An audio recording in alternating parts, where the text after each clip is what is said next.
युद्ध कहां तक टाला जाए, द्वंद कहां तक पाला जाए, तू भी है राणा का वंशज, फेंक जहां तक भाला जाए। जी हां, इस लाइन को चरितार्थ कर दिखाया है जनसुराज के संस्थापक प्रशांत किशोर ने। जो शख्स वर्षों तक दूसरों के लिए जीत की रणनीति बनाता रहा और चुनाव जिताता रहा, उसी की पार्टी जनसुराज को पिछले विधानसभा में जनता ने सिरे से नकार दिया था। बावजूद इसके उसने हिम्मत नहीं हारी और जी जान से आवाम का भरोसा जीतने का काम करता रहा।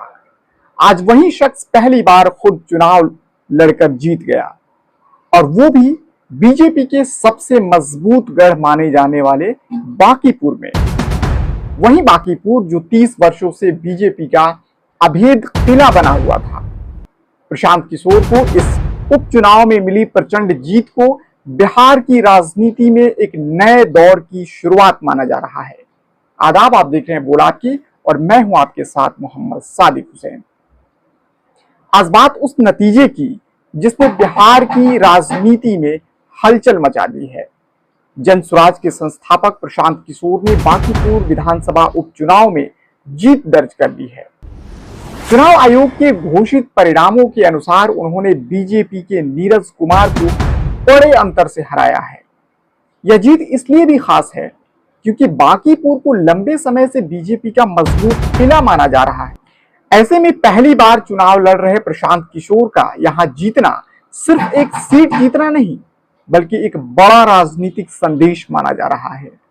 याद कीजिए, यही प्रशांत किशोर कभी पर्दे के पीछे रहकर बड़े बड़े नेताओं की चुनावी रणनीति बनाते थे, लेकिन इस बार उन्होंने खुद मैदान में उतरने का फैसला किया।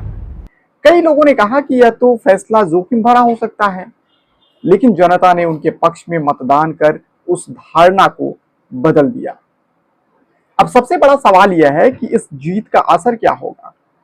क्या जनसुराज अब बिहार में एक मजबूत तीसरा विकल्प बनकर उभरेगा? क्या आने वाले विधानसभा चुनाव में बीजेपी और आरजेडी दोनों के लिए एक नई चुनौती खड़ी होगी? और क्या प्रशांत किशोर की यह जीत बिहार की राजनीति का नया अध्याय लिखेगी? इन सवालों के जवाब आने वाले महीनों में मिलेंगे, लेकिन इतना तय है कि बांकीपुर का यह नतीजा सिर्फ एक उपचुनाव का परिणाम नहीं है। इसने बिहार की राजनीति का समीकरण बदलने की चर्चा तेज कर दी है। अब आपकी बारी। क्या आपको लगता है कि प्रशांत किशोर बिहार में एक बड़ा राजनीतिक विकल्प बन सकते हैं? अपनी राय कमेंट में जरूर लिखिए।